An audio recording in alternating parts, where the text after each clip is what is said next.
It started with a clean roadmap, 6 months mapped out, 3 major releases, clear milestones, and every single person in the room nodding in agreement. For the first month, progress looked steady. The tickets closed on time, the initial demos passed, and the status reports were a reassuring sea of green. Then, small things shifted. A key customer mentioned a new expectation. A competitor dropped a feature no one saw coming. An integration took longer than planned. In a team chat, someone quietly asked, "Are we sure users still want it this way?" The message was met with a thumbs-up emoji and a quick reminder of the approaching deadline. By month 5, changing direction felt too expensive. The design was locked in, and the marketing copy was drafted. The team executed the plan and shipped exactly on time. The project failed because the roadmap outlived the assumptions that made it true in the first place. Every single business guess, from customer desires to technical capabilities, has a shelf life. The longer a guess sits untested, the more likely it is to be wrong. This timeline illustrates the feedback gap.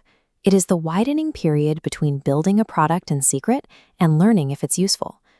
Hiding to code for 4 months ensures tiny early misunderstandings quietly mutate into massive, expensive disasters on launch day.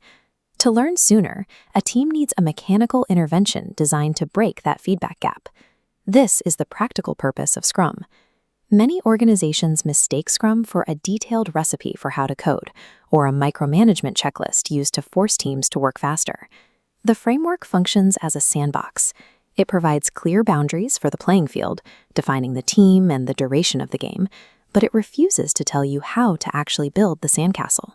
By leaving the exact how-to blank, the system removes the safety of passively following orders. It forces the team to take responsibility for figuring out the best path forward themselves. The first mechanical rule involves locking work into short, strict time boxes called sprints. It is like driving a car at night on a winding dirt road where your headlights only show the next few feet.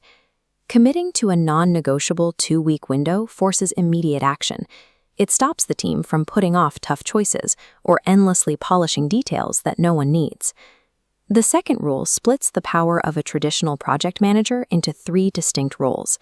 This division makes decision-making messy and forces constant negotiation, but it prevents one person from steering the entire project off a cliff.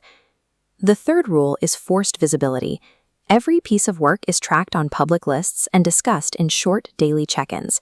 These daily stand-ups act as spotlights. They ensure the team stays aligned and make it very difficult for anyone to quietly fail in a corner. These strict boundaries work together to make the actual state of the work impossible to ignore. They remove the psychological safety of hiding unfinished, messy tasks from the rest of the team. Adopting this framework is mentally exhausting. It shatters the comfort of a quiet, uninterrupted work environment. The constant cycle of planning, checking, stopping, and adapting every few weeks makes it difficult to achieve deep, continuous focus. The team is making a trade.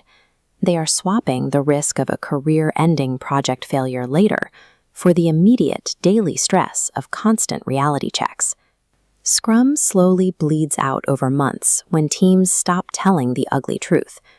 When a culture of fear or top-down control takes hold, team members find ways to hide their messy work, turning the meetings into meaningless rituals. This is the simple math of failure. Delayed feedback plus changing assumptions equals guaranteed failure.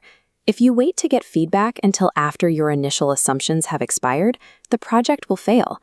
The entire purpose of this rhythmic system is to ensure you spot your mistakes in days instead of months. Looking vulnerable and foolish early in the process is a vital survival mechanism, one that is 100 times cheaper than failing on launch day.